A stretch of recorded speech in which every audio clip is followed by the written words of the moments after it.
Alrighty then, welcome back to the big board. Looking at the Grand Tactical Series, GTS. They have a new volume out, it's called, or magazine, probably is the better way to describe it, called Briefings, Volume 1. And inside that is a mini game set around 4th Armored Division fighting against Panzer along the Saar River, 1944. It's called Strike, Counter-Strike. And I did some quick research other than reading the designer notes and really couldn't find too much information in any of the books that I have regarding the actions going on in that area. And in this particular skirmish or battle, I only found a couple of minor articles.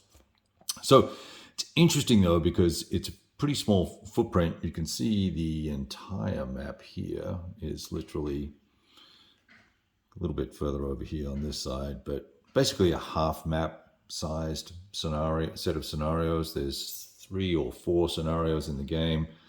We're looking at just the very first one, just doing some basic stuff. I'm trying to get my feet wet with this system. I've played it a couple of times with friends and really let them lead the exercise. And, I haven't absorbed the rules personally deeply enough, I don't think. So we're walking through some things and then learning, what are effective mechanisms and what aren't in terms of gameplay and tactics and stuff like that. So in the opening situation, you've got, there's, I think, 3 turns in this scenario, and the Americans have a protective screen around a town just here called Schalbach. Now, interestingly enough, in the scenario booklet, it's Scholbach. Minor thing, but one of the two was wrong. And anyway, we've got these guys set up here. I've got them in improved positions, and the Germans can enter anywhere along this row here. This is the map boundary, and there's another map boundary right here where you can probably see the units from the 106th Cav are kind of guarding that flank there. Now, what we've got here is, every time I wanted to experience opportunity fire and see how that works. So I brought this tank unit on first and moved it down the road here, and then brought it adjacent to there's under this hex, there's an AT gun in an improved position, along with a company of men. Now, each hex we leave, we can be shot at. And there's basically unlimited opportunity fires. But the trick is, of course, we have to roll against our TQ rating, troop quality rating, in order to be able to take that shot. So these guys have a TQ rating of 3. We get +1 for the improved position, so 4. So very first roll, we were successful. And we made the shot, and then I received a no result, and we'll walk through that no result in just a second. But I then maneuvered myself around to this hex here with each subsequent TQ check to enable a shot failing. So the tanks these panzers ended up adjacent. So let's have a quick look at these opportunity fires and how they work based on my quick reading of the rules here. So we would have to add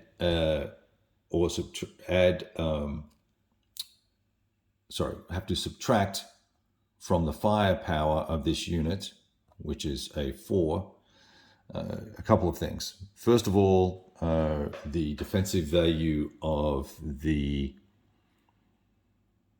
Hang on one sec.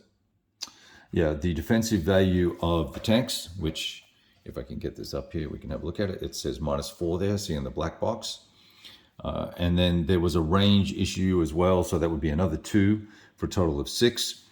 But I do receive a benefit of +2 to the firepower for the shot because it's within, the unit is moving within the fire zone or within the range of this particular AT gun. So they're 75mm guns. They're not super valuable or effective.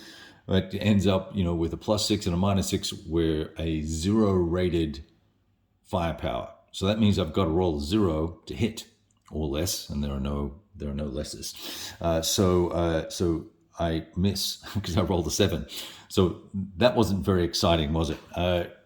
The other thing we could have done here to avoid all of that is initially just moved one of these infantry units up adjacent to this stack. And then I believe that none of these guys would have been able to make range, these AT guns wouldn't have been able to make a ranged attack out. All right. So there's that's an alternative tactic or strategy that we could have employed there. So I've then moved these other units up. We've now moved these. This is a mortar unit and a mobile mortar unit, armored mortar unit. I believe that's a mortar unit. I'd have to check on the front chart. Let me see real quick. Can I find it? Got my little cheat sheets here. And I'll show you the combat results table in just a sec when we go through. Yes, it's armored mortars. No, it's not. It's motorized mortars. So there's that. Okay, now what was I going to say? Oh, so we took an artillery shot from our artillery park. We flipped this marker over to fired, and we're taking the 4 firepower, and it has an orange. You can't see, but here it is here now. It's got and here's the artillery park. We flipped that over to fired, and it's just sitting off board. It fires, it's 5 hexes. It's more than 4 hexes away, so we can take the shot.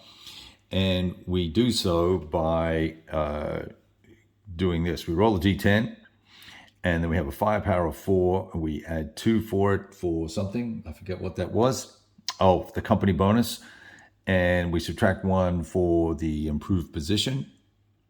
So that brings it down to I believe that's a 6, makes it a 5. And then we roll the die. Now I rolled the die and received a 1. So let's have a look at that result. I'm going to zoom back out here for a second for you. Let's see if we can see that clearly. So the firepower we saw was orange, right? So we look at the orange indirect fire, HE. Well, it becomes very intuitive very quickly here. So we do that. We roll, and then we roll the die. And I think, what did I roll here? I think I rolled a 0.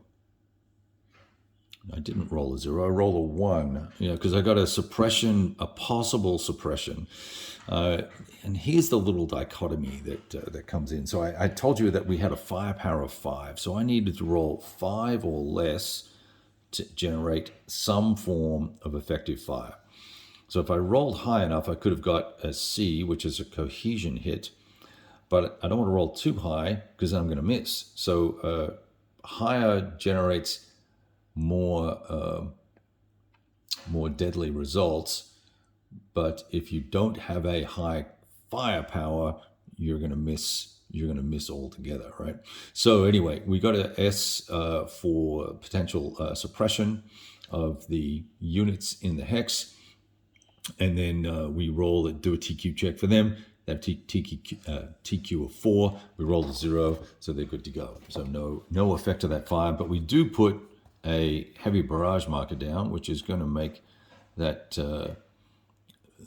It's going to impact the firepower and the assault value and the morale of the units in that hex, the TQ of those units in that hex. So leading up to the next activation or next action, we will be able to potentially assault into that hex and give these guys what for, with a little bit of benefit there from softening them up a little bit. So we'll see what happens. All right, so I just wanted to share that with you. We're just taking baby steps here, and I think I'll try and keep these videos 5 to 10 minutes if I can without pontificating, and we'll kind of go from there. All right, so GTS, strike, counter strike, quick little look at opportunity fire and indirect fire.